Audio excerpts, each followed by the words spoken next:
All right, Nathan Martin, welcome back to the show. How you doing? I'm doing great. I'm so excited for you to be here. You are one of the best runners in America. We've talked all about this on your previous time on the Rambling Runner podcast, so people should go back and dive into that. I already talked about that in the intro, but that's not why we're here today. We're here to talk about your two favorite workouts and how people can utilize them in their own training. So, Nathan, I leave it up to you. Which workout do you want to start with? Yeah. I think the best one to start with is a 1K like threshold workout that I love to do. Usually, and you can adjust it based on your fitness. Usually when I'm doing 1Ks, it's 10 to 12 of them. And it's generally speaking at threshold effort. But what I love about workouts like that is you can change the pace a bit based on how you feel. And so if you're feeling good, it's okay to be a few seconds fast. But if you're not feeling so good, you can kind of bear through the workout, without getting too tired for the next day. But yeah, 1Ks. Usually I'll do like a 3 mile warm up for it, kind of get into it. Recovery is usually around a minute. And then yeah, it's just awesome if you're feeling good because you can cut down towards the end. And yeah, I feel like it's a really good workout. And then kind of wrap up with a 3 mile cool down. So. All right, so 10 to 12 kilometer repeats with 1 minute recovery. Let's dive into the recovery first. You said 1 minute recovery. Is that walk? Is that jog? How are you pacing yourself in that recovery time? Yeah, so it just depends. Generally speaking, you just want to be walking during it. Again, if you're trying to get in a huge amount of reps or something like that, recovery is very important. So you kind of go off of it's kind of your own feel of it. There are a lot of people who like to jog a bit, but towards the end, especially if you start cutting it down, that gets a little bit hard. So generally speaking, it's kind of walk or standing. Okay, and then when you talk about threshold effort, how do you describe threshold effort to people, especially when they're doing reps that aren't, 8, 10, 12 minute reps? When you're talking about 3 minute reps, does that feel different in terms of how you would describe it as compared to say longer threshold reps, or is it more for you like watch based and dialing in a certain defined pace? Yeah, especially with 1Ks, I try to go off of effort. Like from a traditional threshold sense, it's kind of like your lactate threshold. So you're kind of balancing being able to get rid of lactate and not get rid of it. So if you're above the threshold, your body can get rid of it. If you're below it, then you're accumulating too fast and eventually your body will kind of shut down. And so over the years, just for me, I know roughly what that effort is and when I can push it, when I can't. So a minute is like super honest. So if you are trying to overload your body towards the end, you're going to feel that you're not going to be able to kind of hit the times. But generally speaking, you can manage. If you're fit, you can manage the whole workout roughly around your threshold, maybe a little bit faster. And for a kilometer repeat at threshold, how long does that take you? So yeah, it just depends on kind of where I'm at. So right now I'm training in Flagstaff, which is 7,000 feet elevation. And you're supposed to give yourself probably an extra 8 to 10 seconds um, per 1K versus if you're at sea level. So right around 3 minutes, but sometimes we'll go down to Camp Verde, which is around 3,000 feet elevation, so you can obviously push yourself a little bit harder. And I think my previous 1K workout, I averaged around 248 for it. So Now, for people who are at your level, and you just ran the USA half marathon champs just this past weekend, in fact, and set a PR. For you, classically defined threshold pace we've talked about in this podcast, LT2 for a lot of people, or in terms of how it's defined, is around 1 hour race pace. Of course, for you, 1 hour race pace is also defined as half marathon pace because that's how fast you run a half marathon. So when you're talking about threshold, do you use that same classical definition? I know you say it's more by feel, or for someone at your level, is threshold kind of thought of as a little bit faster than 1 hour race pace? I mean, again, I go kind of generally off of effort when I'm thinking about this. It's a little bit hard because like you can use those traditional times and traditional ways to kind of figure it out, but again, like since a lot of that is based on time, the faster you are, the less it applies to you, the more it applies. And so I very much try and stick with effort and how I feel in those things. But yeah, when I'm doing threshold, I am thinking, hey, could I hold this for a half marathon or an hour? Things like that, just in the back of my head. But ultimately, it's like how am I feeling in the moment type thing. Now, can you describe, how you would feel, say, in the first minute of one of these reps compared to, say, like the final 30 seconds of one of these reps? If you're going by feel, just describe like the body sensations that you're feeling in each one of those periods of time and how they might differ. Yeah, so for me, at least for my last 1K workout, the first 400 generally is pretty smooth, partially because I'm a little bit more recovered, and I'm a little bit of a quicker guy as far as like my high end speed. And so like I can get through the first 400 without too much issue. And then it's that next 600 where I actually really feel the workout. And towards the end, if I am working hard, like let's say I'm a little past traditional threshold, I'm feeling the last 200, 300, something like that. But yeah, I'd say the bulk of the work is the last 600. But obviously, you're using the whole 1K to kind of get to that point.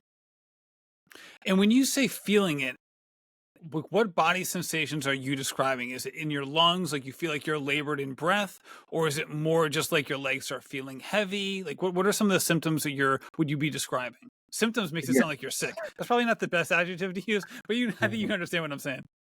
Yeah, so I would say the biggest thing would probably be like, yeah, just breathing, kind of energy systems, like you're very taxed while you're doing it, which is what you want, and you want to feel like you're working, but you also want to feel like you're recovering well. Because again, with me, like going off of that effort sensation, I know I probably hit lactic threshold. I might even went under kind of the barrier, but if I'm recovering and I'm getting ready for the next rep, then obviously I've been able to get rid of a lot of that lactic acid and kind of get back to the next rep. So yeah, I would say like it's the energy systems for me, but obviously once you start getting up past 10 plus reps, definitely your muscles come into to be a factor towards the end, all that kind of stuff, Yeah, absolutely. So it sounds like, yeah, the first, minute and a half or so are nice and smooth, and then you're kind of feeling it for the next minute and a half or so. hmm When you are, because you're also a coach, so you're talking about, roughly 30 35 minutes of work plus recovery in a session that you're doing. As a coach who's worked with a lot of high school runners and just, working with people that you just know from, the various places you've lived, if someone was going to do this workout, say someone like me, right, so someone who hmm runs a half marathon, maybe closer to like an hour and 45 minutes, depending on fitness hmm level. How would you tailor this workout? Would you consider it more kilometer repeats, or would you think of it more in terms of time? Like, in terms of like 3 to 4 minutes per rep, as opposed to, it being a distance equation. Yeah, and so it's that's a bigger question because it really depends on a lot of different factors, right? First is your fitness.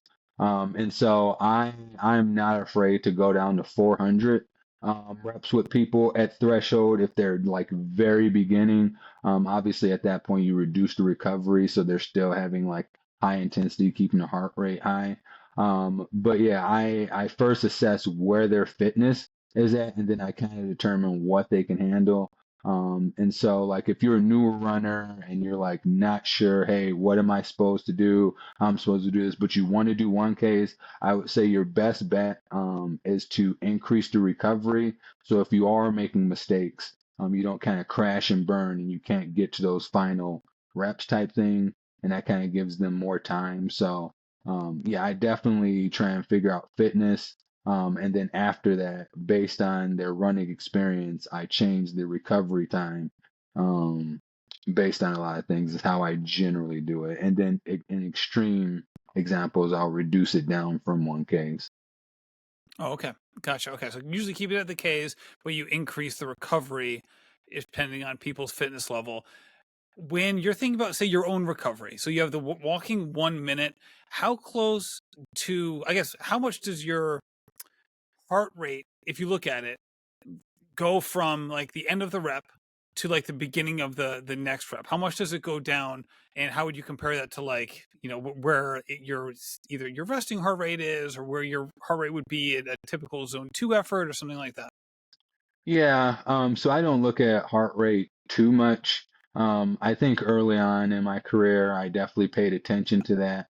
I think my previous coach was very big on heart rate stuff, and so we would look at that. But after a certain point, again, like you know the effort, you know what you're supposed to be feeling, and so like I would tell somebody, you want your heart rate if at all possible to get down to like maybe 120 something like that before you start again. But ultimately, you just want to make sure it's not peaking out towards the end, like you're hitting 180, 190, and you're definitely overworking. Because once it gets up that high, it's very hard within a minute time frame for it to go down again.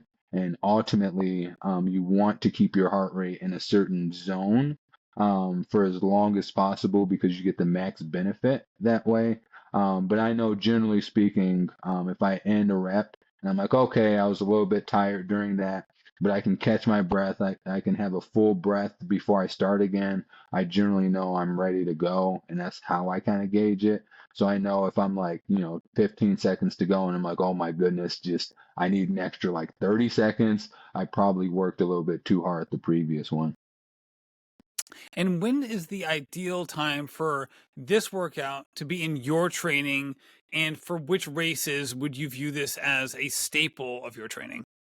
Yeah, so I would say it's just very good general work, and you can use it pretty much at any phase of training you want, especially if you're in that half marathon build, because again, it allows you to be so flexible because the distance isn't so long that if you make a mistake, it is definitely going to show up, and it's not so short that you don't get any kind of benefit from it either. So I would say like if you're doing past 10K, as far as reps are concerned, then most likely you're training for something like a half marathon somewhere around there.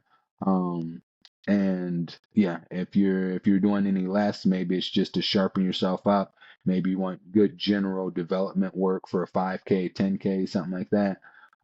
But yeah, it can be placed pretty much anywhere, honestly.